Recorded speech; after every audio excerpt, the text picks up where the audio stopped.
जय श्री राम दोस्तों। हिंदू धर्म में यूं तो कई ऐसे खलनायक हुए हैं जिनके कारण धरती त्रस्त हुई है, लेकिन आज हम ऐसे महत्वपूर्ण पड़ाव के कुछ ऐसे खलनायक चुन के लाए हैं जिनकी आज हम चर्चा करेंगे। तो चलिए आज जानते हैं ऐसे 5 खलनायकों के बारे में। उसमें से पहले है हिरण्याक्ष। हिरण्याक्ष भयंकर दैत्य था। वह तीनों लोकों पर अपना अधिकार चाहता था। हिरण्याक्ष का दक्षिण भारत पर राज था।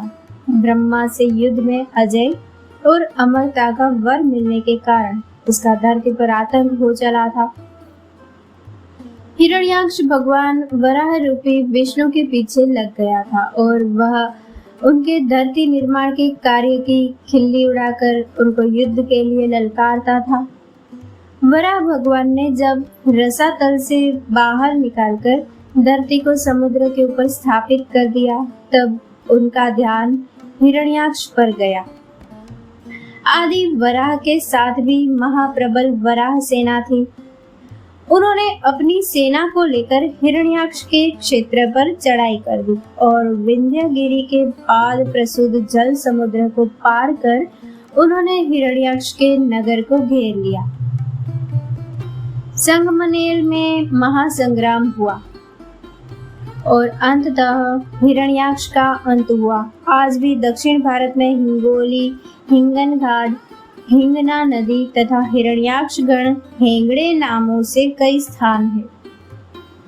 उल्लेखनीय है कि सबसे पहले भगवान विष्णु ने नील वराह का अवतार लिया, फिर आदि वराह बनकर हिरण्याक्ष का वध किया। इसके बाद श्वेत वराह का अवतार नृसिंह अवतार के बाद लिया। हिरण्याक्ष को मारने के बाद ही स्वयंभू मनु को धरती का साम्राज्य मिला था। दूसरा है महाबली। महाबली बाली अजर अमर है।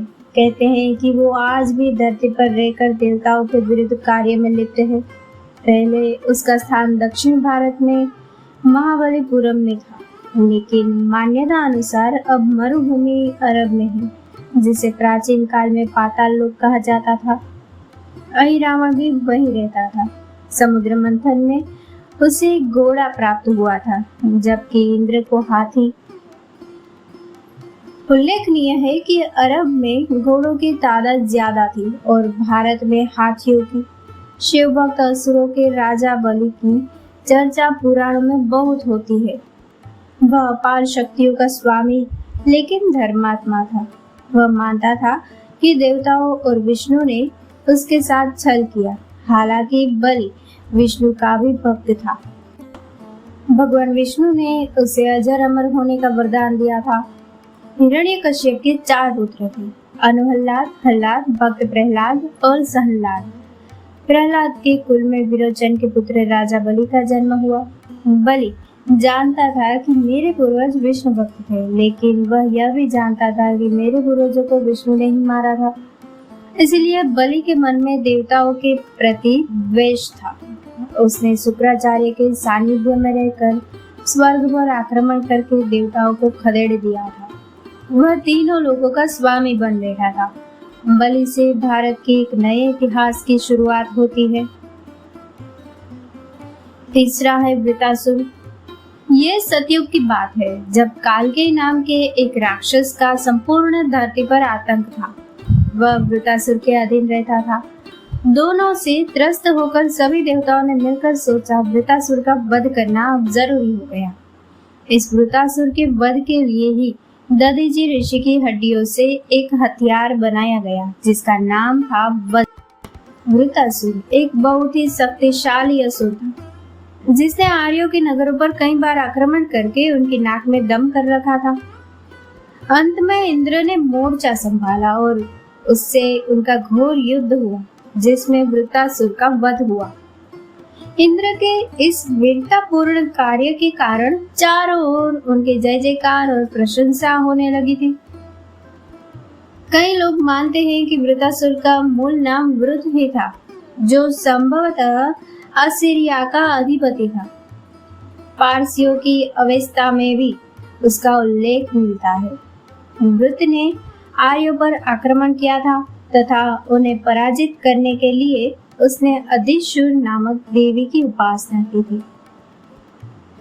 इंद्र और वृतासुर के इस युद्ध का सभी संस्कृतियों और सभ्यताओं पर गहरा असर पड़ा था। तभी तो होमर के इलियड के ट्राय युद्ध और यूनान के जीएस और अपोलो नामक देवताओं की कथाएं इससे मिलती जुलती है।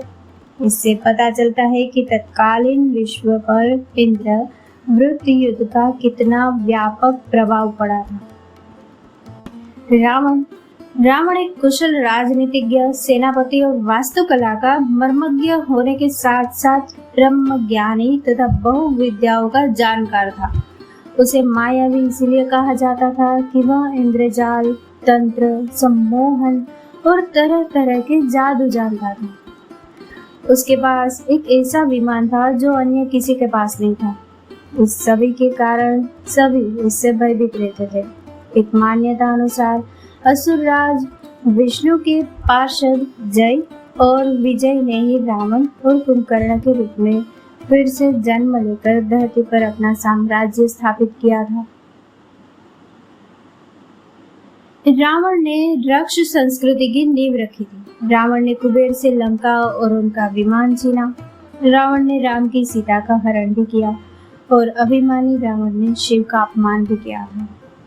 विद्वान होने के बावजूद रावण क्रूर, अभिमानी, दंभी और अत्याचारी था। हालांकि राम या रावण के काल में और भी बहुत सारे खलनायक थे, लेकिन रावण उन सभी में अग्र था। जरासंध भगवान कृष्ण के मामा थे कंस। वह अपने पिता उग्रसेन को राजपद से हटाकर स्वयं राजा बन बैठा था। कंस बेहद क्रूर था। उसमें असुरों, दानवों और राक्षसों जैसी प्रवृत्ति थी।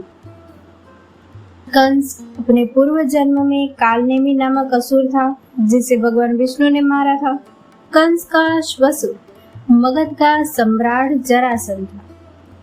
महाभारत काल के सबसे बड़े खलनायक में से किसी एक को तय करना मुश्किल है। कंस से बड़ा खलनायक जरासंध था। कंस तो भगवान श्री कृष्ण को मारने के चक्कर में ही मारा गया। भगवान श्री कृष्ण को सबसे ज्यादा यदि किसी ने परेशान किया तो वह था जरासंध। वह बृहद्रथ नाम के राजा का पुत्र था और जन्म के समय 2 टुकड़ों में विभक्त था। जरा नाम की राक्षसी ने उसे जोड़ा था, तभी उसका नाम जरासंध हुआ। महाभारत युद्ध में जरासंध कौरव के साथ था। जरासंध अत्यंत क्रूर एवं साम्राज्यवादी प्रवृत्ति का शासक था। हरिवंश पुराण अनुसार उसने काशी, कौशल, चेरी, मालवा, विदेह, अंग, वंग, कलिंग, पांड्य, सौवीर, मद्र, कश्मीर और गांधार के राजाओं को परास्त कर सभी को अपने अधीन बना लिया था। इसी कारण पुराणों में जरासंध की बहुत चर्चा मिलती है। जरासंध का मित्र था काल्यवन।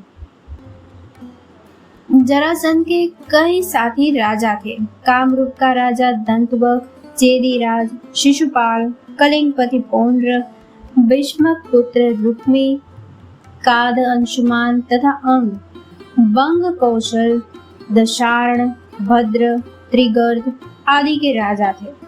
इनके अतिरिक्त शाल्वराज, पवन देश का राजा भगदत्त, सौवीर राज, गंधार का राजा शुबल, नग्नजित का मीर का राजा गोभर्द, दरद देश का राजा आदि।